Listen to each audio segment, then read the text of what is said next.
All right, everybody, welcome, welcome, welcome.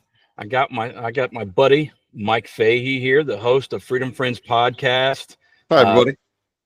jump master extraordinaire, paratrooper, hell of a good Marine. I'm trying. Yeah, Actually, well, no, I was a good Marine. That's true. No, I was. yeah, a degenerate. So yes, good Yeah, Marine. absolutely. Absolutely.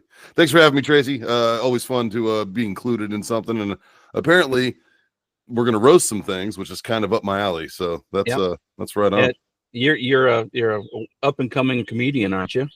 I am. I'm trying to be anyways. I hit locally here in San Antonio and Austin areas. I'm traveling and doing a lot of shows weekly. And then there is some travel in my life. I did some stuff in Savannah, Georgia recently. I was out in uh, Jacksonville, North Carolina doing some things. So yeah, there's some stuff on the horizon for me. We're working on it. You got to let me know when you come closer to Augusta. I It's will, for sure, man. it's Masters Week right now, so it's It's true. it's crazy here. So all right, well, let's get this ball rolling. We're going to check out Hots&Cots, which is an app and also a web page. It's basically like Yelp review for soldiers and airmen and Marines, Space Force, all of them. So they can go on and post things they like or don't like about what's going on with the base, housing, or with foods. So it's basically Hots, which is your DFACs and all that kind of stuff, and then Cots, which is your barracks.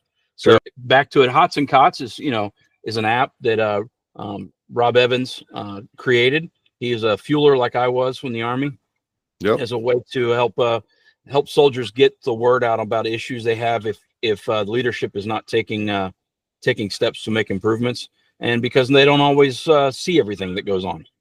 And what I like about this, man, is that it's actually highlighting a problem that's a real issue, right? Like the living conditions within our military have been everybody's got a story. Everybody who's served, whether you're Army, Marines, the Air Force probably don't have that many stories, but everybody else has a lot of those stories, right? Have you ever been to an Air Force barracks? They're so nice. Oh my God, they're nice. When But when I did my time in Saudi Arabia, I was in an Air Force barracks. yeah, dude, like this is so nice, man. And honestly, shout out to the Air Force. It's because they do it by design. They build the barracks and the MWR and all the stuff first. That's why their gyms are nice. That's why their chow halls are nice. They build all that stuff first, and then they use all the money that they were allocated for the base to build that. And then they're like, "Oh yeah, we need a flight line too." And like, you didn't build a flight line? They're like, "Sorry, but we can't have an Air Force base without a flight line. We need hangers. Oh, sorry." So they get more money to build the flight line, but they've already put in all the good money in the good stuff. Whereas the Marines, the Army, they're like, let's build all the stuff we need, and then they can live in tents. It's fine. It's like whatever. Like Actually, we're going to review some stuff today. There's guys that probably would like to be living in tents right now because what they're going through. So I'm going to share my screen so you can see what the website looks like. Cool. And I know that there was a time when I lived in Camp Pendleton where the sarsaparilla mold had invaded my barracks. I remember, and I still remember, it was barracks 210-714 was the name of the barracks, and we all lived on one side. And when the mold came in, they were like, "Hey, we're gonna move you guys." We were like, "Okay," because this is deadly mold, and they just moved us to the other side of the same building. It was just like, it's still here, guys. Like it didn't, like there's not a force field in the middle of this building, right? Like it was so funny to me. It's just the most Marine Corps thing I could think of. All right, so here we have the Hots&Cots app on this is the online version. You can download it on Google Play or the App Store, but you can see here that it's basically it's your source for barracks and defects reviews. So we're going to go to one of the most recent ones that got posted from Hunter Army Airfield, and this is the picture. So I first looked at this, and the guy was talking about there's mold on the bread, and at first I saw all the white on here, and that's flour that didn't get baked in. Sure. But then if you look right here, yep, there's a little green. There's a little green, and apparently, he brought the news up to these guys, and they were like, "Well, we just got the bread in today, so why would we? We don't need anything to do anything about it." So the dude actually went and pulled all the bread himself. See there in this picture here. Yeah. That's Hunter Army Airfield, which is part of Fort Stewart. A lot of the guys that work at Hunter Army Airfield also stay at Fort Stewart. Yeah. And so that's shout out Cody Kapowski from RCPT. He's there right now. But yeah, so this is some stuff that we see going on, and I mean, the unfortunate thing about food, right, is food does go bad, you know. Yeah. And you've cooked for a lot of people, like playing devil's advocate here. Food does go bad, and it's almost impossible to look at every corner of every bun, right? Right.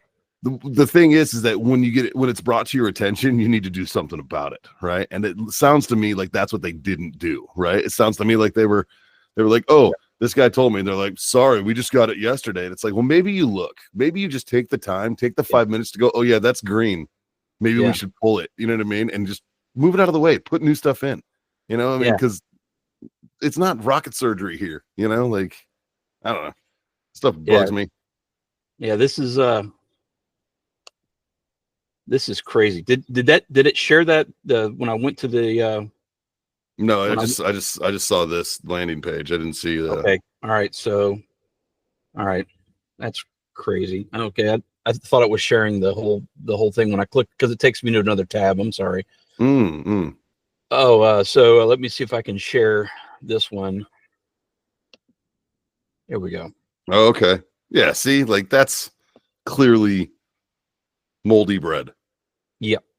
And so when people make a review, this is actually a pretty good one, because I've seen some that were like the pictures were all fuzzy. The guy like used a flip phone or something to make it. It's like he wasn't like, or he or she wasn't taking their time. And I've also seen some that didn't type up a nice detail about it like this. Some of them are like using like they're texting their buddies back in the hood.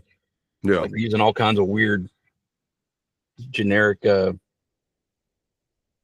euphemisms or something for it. But anyway, this was really good.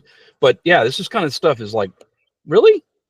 All that takes is a little bit of care. Just a little bit of, instead of just saying, it's aight, you just pull the mold off.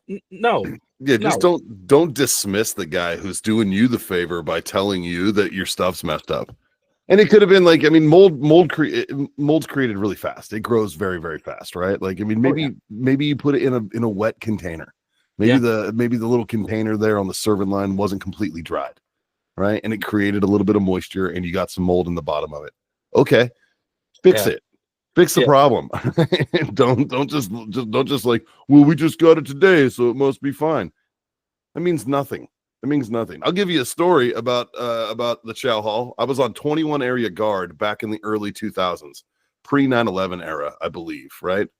Maybe if not just right around the same time. And we had an alarm go off at our local Chow Hall on 21 area guard, Camp Del Mar and Camp Pendleton, right? I react to the alarm. We have no idea what set the alarm off, just something did. We get there, and I'm going through the I'm clearing the building. And I noticed these boxes that are meat boxes, right? And it says grade B beef for prisoner and military consumption only on the side of the box. Oh, no. And I was like, tracks. Everything makes sense. You know what I mean? Like, and this is, again, just the lowest bidder, like getting that's us. We spend money frivolously in the military until it comes time for the things that we should be spending money on. Like, I don't know, food for our troops. I mean, that's a big thing, man. Like, if you don't have healthy troops, you don't have a healthy military. That affects readiness, and now you're not, an effective force. Yeah. Well, my first thought is, okay, who's running the DFACs? Whenever I see stuff like this, who's running the DFAC? It's a fat master sergeant that hasn't gotten promoted. That's what. Well, every time. Possibly, or it's a civilian, or it's who's just there to get a paycheck. I mean, government workers are notorious for that kind of level of not give a shit. Very true.